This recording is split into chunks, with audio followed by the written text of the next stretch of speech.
किसी ने सही कहा है, कुछ चाहिए तो पहले देना सीखो। प्रकृति का तो नियम है लौटाना, कई गुना करके लौटाना, पर उसके लिए पहले देना होगा। एक अनाथ लड़का था। पूरा बचपन उसका तकलीफ में निकला।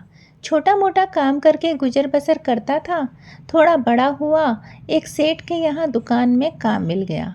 बहुत सोचता था, चलो इतना तो कमा ही लेता हूँ कि पेट भर खा पाऊँ। पर इससे आगे क्या? क्या मेरी जवानी भी बचपन की तरह ही निकलेगी? क्या मेरी किस्मत में इससे ज़्यादा है ही नहीं? वो ये सब सोचते सोचते अपना खाना खा ही रहा था कि अचानक उसने देखा एक मोटा चूहा अपनी थाली में से एक रोटी खींचकर ले जा रहा है। उसने चूहे को पकड़ लिया और चूहे से कहा, अरे चूहे भाई, ये क्या बात हुई? मैं पिछले कई दिनों से देख रहा हूँ कि मैं 4 रोटी बनाता हूँ और थाली में 3 ही रह जाती हैं।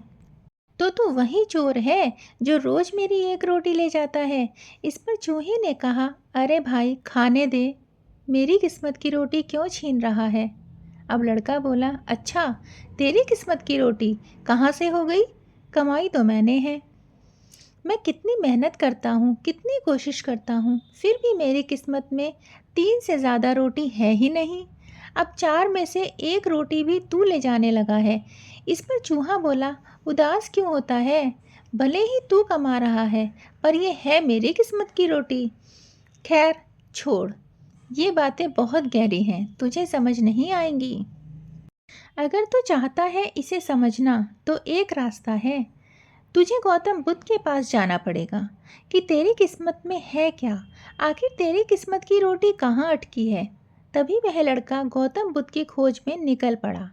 रास्ता बहुत कठिन था। चलते चलते उसे एक हवेली दिखी जहाँ उसने शरण ली। हवेली की मालकिन ने लड़के से पूछा, तुम कहाँ जा रहे हो? लड़के ने कहा, मैं गौतम बुद्ध से अपने सवालों के जवाब मांगने जा रहा हूँ। तभी मालकिन ने कहा, मेरी एक बेटी है जो 18 साल की हो गई है, पर गूंगी है, बोल नहीं सकती। मेरा ये प्रश्न भी गौतम बुद्ध से पूछना कि वो कब बोल सकेगी। लड़के ने कहा, ठीक है, पूछ लूँगा। थोड़ा आगे बढ़ा तो देखा वहाँ तो बड़े बड़े बर्फ़ के पहाड़ हैं। बड़ी मुश्किल से वो लड़का पहाड़ पर चढ़ा जहाँ बैठकर एक जादूगर तपस्या कर रहा था। जादूगर के पास गया और बोला, पहाड़ पार करने का रास्ता सुझाओ, मुझे गौतम बुद्ध से मिलने जाना है। जादूगर ने कहा, मैं तुम्हारी मदद करूंगा, पर तुम उनसे मेरे सवाल का जवाब पूछना कि मैं हजारों सालों से स्वर्ग जाने की तपस्या कर रहा हूँ, पर जा नहीं पाया। ऐसा क्या करूँ जो मैं स्वर्ग जा सकूँ? लड़के ने कहा, ठीक है, पूछ लूँगा।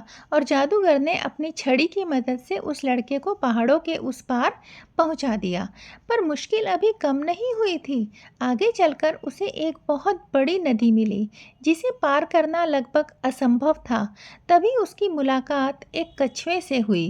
कछुआ उसे नदी पार ले जाने के लिए तैयार तो हो गया, पर जब उसे पता चला कि वो गौतम बुद्ध से मिलने जा रहा है तो उसने भी अपना एक सवाल पूछने को कहा। उसने कहा कि मैं 500 सालों से ड्रैगन बनने की कोशिश कर रहा हूँ, पर अभी तक बन नहीं पाया। मैं ऐसा क्या करूँ जिससे मैं ड्रैगन बन जाऊँ?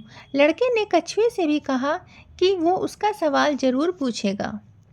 कछुए ने लड़के को पीठ पर बैठाया और नदी के उस पार पहुंचा दिया। आखिरकार लड़का भगवान बुद्ध के पास पहुंच ही गया। बुद्ध ने लड़के से कहा कि मैं तुम्हारे सिर्फ 3 प्रश्नों के उत्तर दूंगा। लड़का तो सोच में पड़ गया, क्योंकि उसे तो 4 सवाल पूछने थे।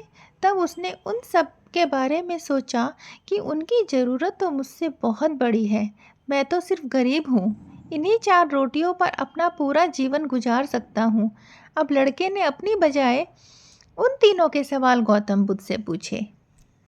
तब गौतम बुद्ध ने जवाब दिया कि कछुआ तो 500 सालों से ड्रैगन बनने की कोशिश कर रहा है, पर अपना कवच नहीं छोड़ रहा। वो कवच छोड़ दे तो ड्रैगन बन जाएगा। वही जादूगर अगर अपनी छड़ी छोड़ दे तो उसके लिए स्वर्ग के रास्ते खुल जाएंगे, और जब तक उस लड़की के जीवन में कोई जीवन साथी नहीं आएगा वो बोल नहीं पाएगी। सारे सवालों के जवाब लेकर लड़का कछुए के पास गया। कछुए ने जैसे ही अपना कवच उतारा, उसमें से बहुत से कीमती रतन निकले जो उसने लड़के को दे दिए और खुद ड्रैगन बन गया। फिर वो लड़का जादूगर के पास गया और उसे भी सारी बात बताई। उसके बाद उस जादूगर ने अपनी कीमती छड़ी लड़के को दे दी और खुद स्वर्ग चला गया। अंत में वो लड़का उस हवेली में गया जहाँ उसने रात गुजारी थी और सारी बातें मालकिन को बताई। मालकिन ने सारी बातें सुनी और कहने लगी, तुमसे अच्छा जीवन साथी मेरी बेटी को कहाँ मिलेगा। और उन दोनों का विवाह हो गया। इस तरह उस लड़के को पैसा, शक्ति और खूबसूरत जीवन साथी सब मिल गया। तो दोस्तों, यदि आप जीवन में कुछ पाना चाहते हो तो आपको देना पड़ेगा। कुदरत का भी यही नियम है। आपको जो चाहिए उसके लिए पहले आपको अपने हाथ खाली करने होंगे। कुदरत आपको भर भर के देगी। फिर मिलेंगे एक नई वीडियो के साथ। तब तक के लिए आप अपना और अपनों का ख्याल रखिए। धन्यवाद।